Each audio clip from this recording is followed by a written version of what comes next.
የቀይ ባህር ጉዳይ ለኢትዮጵያ የህልውና ጉዳይ ነው።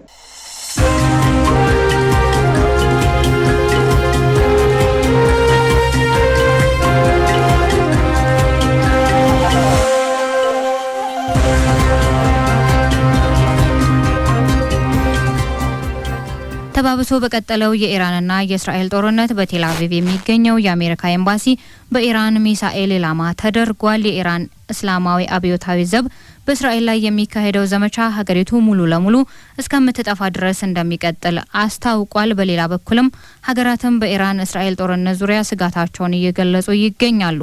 ይህንንና ተያያዥ ጉዳዮችን ባለም አቀፍ ትንታኔያችን እንመለከተዋለን። እነሆ ቀድሞውኑ በቃላት ጦርነት ውስጥ የቆየው የእስራኤል ኢራን ግንኙነት ዘመኑን በዋጁ አውዳሚ የጦር መሳሪያዎች ታጅቦ ወደ ለየለት ጦርነት ከተሸጋገረ ወዲህ ከሆነው ይልቅ የሚሆነው አስፈሪ መሆኑን እያስመለከተ ይገኛል። ሊገመት በማይችል ፍጥነት በሁለቱም ወገን እየደረሰ ያለው ኪሳራ ከመካከለኛው ምስራቅ አልፎ ዳፋው በዓለም ዙሪያ መድረስን ይዟል። የሀገራቱ ጦርነት በእስራኤል የመጀመሪያ ቃታ በፈነዳ በሰዓታት ልዩነት ማሻቀቡን የተያያዘው የድፍድፍ ነዳጅ ዋጋ አንዱ ማሳያ ነው። ይህ የሀገራት ጣልቃ ገብነት እየተጠየቀበት ያለው ጦርነት ከተራ ዜጎች እስከ መሪዎች ድረስ የሞት ድግስ የሚያንዣብብበትም ሆኗል። በኢራን በኩል ከስልጡን የኒውክሌር ሳይንቲስቶች እስከ የጦር አለቆች ብሎም የስለላ ድርጅት የበላይና የበታች ኃላፊዎች ተገድለውበታል። በእስራኤል በኩልም ምንም እንኳን በከፍተኛ ሹማምንት ላይ ሞት ባይከሰትም በርካታ ሰዎች ተገድለዋል። በቁስም ቢሆን ከጋሊሊና ኔባቲም የጦር ሰፈር እስከ ባዛን የነዳጅ ማጣሪያ ብሎም የሃይፋ የኤሌክትሪክ ኃይል ማመንጫ ጣቢያ ድረስ በኢራን ሚሳኤሎች ኢላማ ተደርገዋል። አሁንም በእርግጥም የሀገራቱ ጦርነት ከሆነው ይልቅ የሚሆነው የከፋ መሆኑን እያስመለከተ ይገኛል። ይህ ጦርነት በ250ኛ ዓመት የአሜሪካ ጦር ምስረታ በዓልና በራሳቸው 79ኛ ዓመት ልደት በተገጣጠመበት ዕለት አዛውንቱ ፕሬዝዳንት 50 ደቂቃን ሰጠው ብድ ነው ሲሉ ከዘለፉት ፑቲን ጋር የተወያዩበት መሆኑ የተደቀነውን ስጋት ያመላክታል። በሌላ በኩልም በቴል አቪቭ የሚገኘው የአሜሪካ ኤምባሲ በኢራን ሚሳኤል ኢላማ ተደርጓል። ሀገራትም በኢራንና እስራኤል ጦርነት ዙሪያ ስጋታቸውን እየገለጹ ይገኛል። ይህንኑና ተያያዥ ጉዳዮችን በዛሬው ዓለም አቀፍ ትንታኔያችን እንመለከተዋለን። ያበረ ስሜነ ነኝ። በዚህ ጦርነት በኢራን በኩል ኢራን ሰራሽ የዘመኑ እጅ ውጤት ያረፈበት ሚሳኤል የእስራኤል ምድር ማናወጡን ይዟል። ከጦርነቱ ወዲህ በትንሹ 24 እስራኤላውያን ተገድለዋል። በእስራኤል ወገን ደግሞ በመጀመሪያው ቃታዋ ከተገደሉት የጦር አለቆችና የኒውክሌር ጠበብት ባለፈም የኢራን አብዮታዊ ዘብ የስለላ ድርጅት ኃላፊ የሆኑት መሐመድ ካዚምና ምክትላቸው ሐሰን ሙሐቅ መገደላቸው ተረጋግጧል።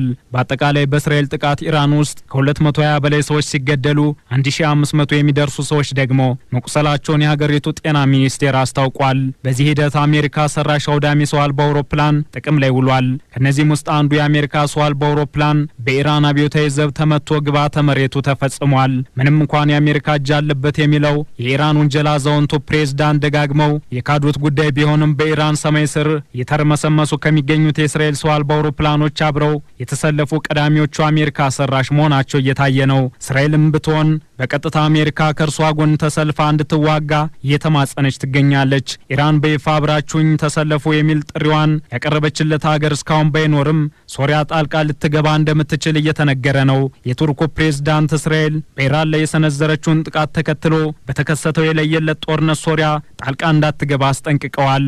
ከዚሁ ጉዳይ ጋር በተገናኘም ፕሬዝዳንት ሬሴፕ ጣይብ ኤርዶሃን ከሶሪያው ፕሬዝዳንት አህመድ አልሻራ ጋር በስልክ ተነጋግረዋል። የእስራኤልን ድርጊት ተንኳሽ ጥቃት በሚል የኮነኑት ኤርዶሃን የቀጠናው ስጋት ብለውታል። በዚህ ያልቋጩት ኤርዶሃን አሸባሪ ድርጅቶችና ጽንፈኛ አካላትን መጠንቀቅ አስፈላጊ ነው ሲሉ እስራኤልን ሸንቁጠዋል። ያም ቢሆን ግን ሶሪያ በዚህ ጦርነት እንዳትሳተፍ ፕሬዝዳንቱ አሳስበዋል። ቱርክና ቻይናን ጨምሮ ከተለያዩ ሀገራት ውንጀላ እየቀረበባት የምትገኘው እስራኤል በቀናት ውስጥ በኢራን ሚሳኤል 30 ቦታዎች ላይ ኢላማ ተደርጋለው ስትል ለሚቀርብባት ክስ መልስም ሰጣለች። በድምሩ 370 ሚሳኤሎች እንደተተኮሱ መታወቅ አለበትም ባይናት። በኢራን ኢላማ ከተደረጉ የእስራኤል ቁልፍ ቦታዎች መካከል አንዱ በቀን 200 ሺህ በርሜል የነዳጅ ዘይት የሚያቀርበው በሀገሪቱ ትልቁ ባዛን የነዳጅ ማጣሪያ ፍንዳታ ይገኝበታል።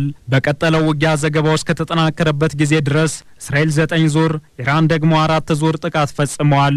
3 ቀናትን ባስቆጠረው የኢራን የሚሳኤል ጥቃት በእስራኤል በትንሹ 24 ሰዎች ሲገደሉ 600 የሚጠጉ ሰዎች መቁሰላቸውን ይፋዊ መረጃዎችም ይጠቁማሉ። ከዚህ ባለፈም የእስራኤል ሆስፒታሎች በኢራን የሚሳኤል ጥቃት የተጎዱ 287 ሰዎችን በማከም ተጠምደው ሌሊቱን እንዳነጉ የሀገሪቱ ጤና ሚኒስቴር ይፋ አድርጓል። አሁንም ቢሆን የኢራን ጦር ኃይሎች እስራኤላውያን በተቻላቸው ፍጥነት ከሀገሪቱ እንዲለቁ፣ ያ ካልሆነ ሀገሪቱ ለኑሮ የምትመች አትሆንም ሲልም አስጠንቅቀዋል። በተለይም የኢራን እስላማዊ አብዮታዊ ዘብ በእስራኤል ላይ የሚካሄደው ዘመቻ ሀገሪቱ ሙሉ ለሙሉ እስከምትጠፋ ድረስ እንደሚቀጥል መታወቅ አለበትም ብሏል። ቀደም ሲል ልባቸው የ85 ዓመት አዛውንት ሳይሆን እንደ 20 ዓመት ወጣት መሆኑ ይታወቅ ያሉት ሃይማኖታዊ መሪው አያቶላ ሃይሜኒ ጦራቸውን ማጀገን ተያይዘዋል።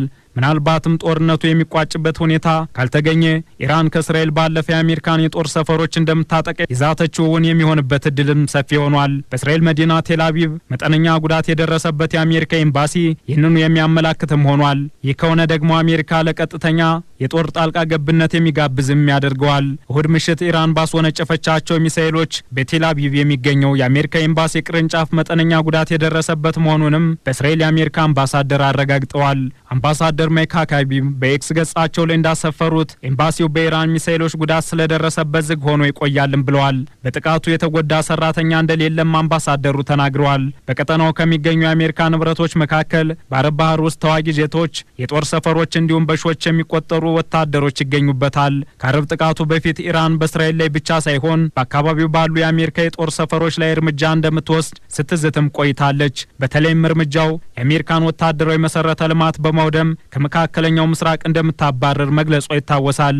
እስራኤል በ22000 ስኩዌር ኪሎ ሜትር ስፋት 9 ሚሊዮን ሕዝብ ያላት ሲሆን ኢራን ደግሞ በ1.6 ሚሊዮን ስኩዌር ኪሎ ሜትር ስፋት 88 ሚሊዮን ሕዝብ አላት። በወታደራዊ ሁኔታ ደግሞ የኢራንን ድንበሮች በመጠበቅና የተለመዱ ወታደራዊ ተግባራትን በማከናወን እንዲሁም ወታደራዊ አብዮታዊ ዘብና ስትራቴጂክ ሚሳኤል አሏት። በእስራኤል በኩል ደግሞ የመሬት የባህርና የአየር ኃይል ወታደሮቿን ጨምሮ በአሜሪካና አውሮፓ ሰራሽ ዘመናዊ የጦር መሳሪያ የታገዘ መከላከያም አላት። ይህም በአንድ ጊዜ በበርካታ ግንባር መዋጋትን ያስችላታል። ከአሜሪካ በ400 እጥፍ የምታንሰዋ ትንሿ እስራኤል 170 ሺህ የሚጠጉ ወታደሮችና ሌሎች 465 ሺህ ተጠባባቂ ወታደሮችን ያቀፈ ግዙፍ ሰራዊት አላት። ምንም እንኳን ከኢራን ያነሰ የወታደር ብዛት ያለው የእስራኤል ጦር በአካባቢው ግጭቶችን አጠናክሮ ቀጥሏል። በተለይም የኢራን የመልሶ ማጥቃት በመቶዎች የሚቆጠሩ እስራኤላውያን ላይ ያነጣጠሩ የባሊስቲክ ሚሳኤሎችን ሊያካትትም ይችላል። ምንም እንኳን በሁለቱ ሀገራት መካከል የሚካሄደው ጦርነት ለምን ያህል ጊዜ ሊቆይ እንደሚችል ግልጽ ባይሆንም በአውሮፓውያኑ ኦክቶበር 2024 በእስራኤል ላይ መጠነ ሰፊው የኢራን የሚሳኤል ጥቃት የተወሰነ ጉዳት አስከትሏል። ከፊል ጉዳት ብቻ በማስተናገድ የተቋጨውም አሜሪካ የኢራን ሚሳኤሎችን ለመምታት ባደረገችው እገዛ ነው። እስራኤል በመካከለኛው ምስራቅ ብቸኛዋ የኒኩሌር ጦር መሳሪያን እንደያዘች በሰፊው ይታመናል። ሆኖም ግን እስራኤል የኒኩሌር መሳሪያ እንዳላት አምና አታውቅም። በሌላ በኩል ደግሞ እስራኤል ከአሜሪካ ጋር ጽኑ ወዳጅነት አላት። ይህም በግጭቶች ወቅት ጠንካራና ቁልፍ አጋር ሀገር እንዲኖራት አስችሏታል። ያም ቢሆን ግን እስራኤልና ኢራን የገቡትን የለየለት ጦርነት እንዲያቆሙ ሀገራት እያወገዙም ጥሪም እያቀረቡ ይገኛል። ከነዚህም ውስጥ አንዷ የሆነችው ሩሲያ በመካከለኛው ምስራቅ ግጭት እንዲባባስ ያደረጉ አካላትን አወግዛለሁ ብላለች። ነገር ግን ገና ከወዲሁ የዓለም ሀገራትን በጎራ መለየት የጀመረው የኢራንና እስራኤል ጦርነት ሁነኛ መፍትሄ ካልተገኘለት እያንዣበበ ያለውን አደጋ ሀገራቱን ተሻግሮ ሌሎች አካባቢዎችን ለማሰስ ጊዜ የሚወስድበት አይመስልም። በቀጣይስ በስካሁኑ ሂደት በኢራንና በእስራኤል የተወሰነው ጦርነት ሌሎች ጣልቃ በመግባት ይባባሳሉ ወይስ የፑቲንና የዶናልድ ትራምፕ ሸማጋይነት ጥረት ለውጥ ማምጣት ይቻላል የሚለውም ይጠበቃል። ይህንኑ ዓለም አቀፍ ትንታኔ ስናዘጋጅ ቢቢሲን፣ አሶሺየትድ ፕሬስንና ዘ ጋርዲያንን በዋቢነት ተጠቅመናል።